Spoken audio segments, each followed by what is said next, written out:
ಇವತ್ತು ನಾವು ಮನೆಯಲ್ಲಿ 10 ನಿಮಿಷದಲ್ಲಿ ಹೇಗೆ ವಾಂಗಿಬಾತ್ ಗೊಜ್ಜನ್ನ ರೆಡಿ ಮಾಡ್ಕೊಳ್ಳೋದು ಅಂತ ಬನ್ನಿ ನೋಡೋಣ. ಮೊದಲಿಗೆ ಸಣ್ಣದಾಗಿ ಕಟ್ ಮಾಡ್ಕೊಂಡಿರುವಂತಹ ಈರುಳ್ಳಿ ಮತ್ತು ಸಣ್ಣದಾಗಿ ಕಟ್ ಮಾಡ್ಕೊಂಡಿರುವಂಥ ಟೊಮೊಟೊ, ಹಾಗೆ ಸಣ್ಣಕ್ಕೆ ಉದ್ದು ಕಟ್ ಮಾಡ್ಕೊಂಡಿರುವಂಥ ಬದನೆಕಾಯಿ, ಹಾಗೆ ಒಂದು 3 ಮೆಣಸಿನಕಾಯಿ, ಹಾಗೆ ಸ್ವಲ್ಪ ಕರಿಬೇವಿನ ಸೊಪ್ಪು.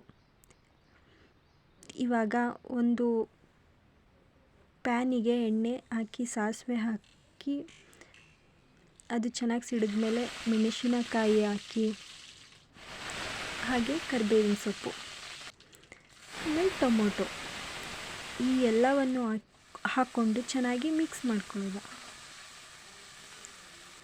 ಇದು ಚೆನ್ನಾಗಿ ಮಿಕ್ಸ್ ಆದಮೇಲೆ ಸಣ್ಣದಾಗಿ ಹಚ್ಕೊಂಡಿರುವಂಥ ಈರುಳ್ಳಿನೂ ಹಾಕ್ಕೊಂಡು ಚೆನ್ನಾಗಿ ಮಿಕ್ಸ್ ಮಾಡಿಕೊಂಡು ಒಂದು 5 ನಿಮಿಷಗಳ ಕಾಲ ಚೆನ್ನಾಗಿ ಬೇಯಿಸ್ಕೊಳ್ಳೋದು.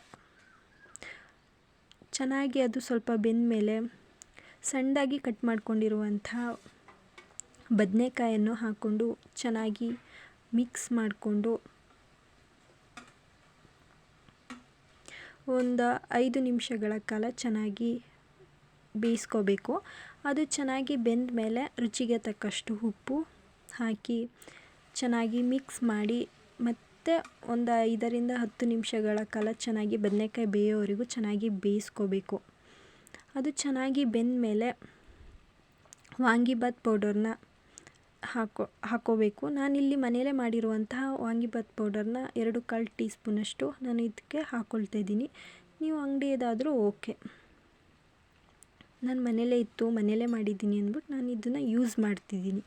ಇದನ್ನು 2 ಟೀ ಸ್ಪೂನ್ ಹಾಕ್ಕೊಂಡು ಚೆನ್ನಾಗಿ ಮಿಕ್ಸ್ ಎಲ್ಲ ಆದಮೇಲೆ ಒಂದು 2ರಿಂದ 3 ನಿಮಿಷ ಚೆನ್ನಾಗಿ ಬೇಯಿಸ್ಕೋಬೇಕು. ಅದು ಚೆನ್ನಾಗಿ ಬೆಂದ ಮೇಲೆ ಮೊದಲೇ ಮಾಡ್ಕೊಂಡಿರುವಂಥ ವೈಟ್ ರೈಸ್ನ ಇದಕ್ಕೆ ಹಾಕ್ಕೊಳ್ಬೇಕು.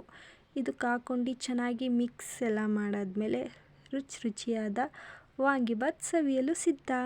ಹೇಗಿತ್ತು ನಾನು ಮಾಡಿದ್ದು ವಾಂಗಿಬಾತ್ ಅಂತ ಕಮೆಂಟ್ ಬಾಕ್ಸಲ್ಲಿ ತಿಳಿಸಿ. Thank you.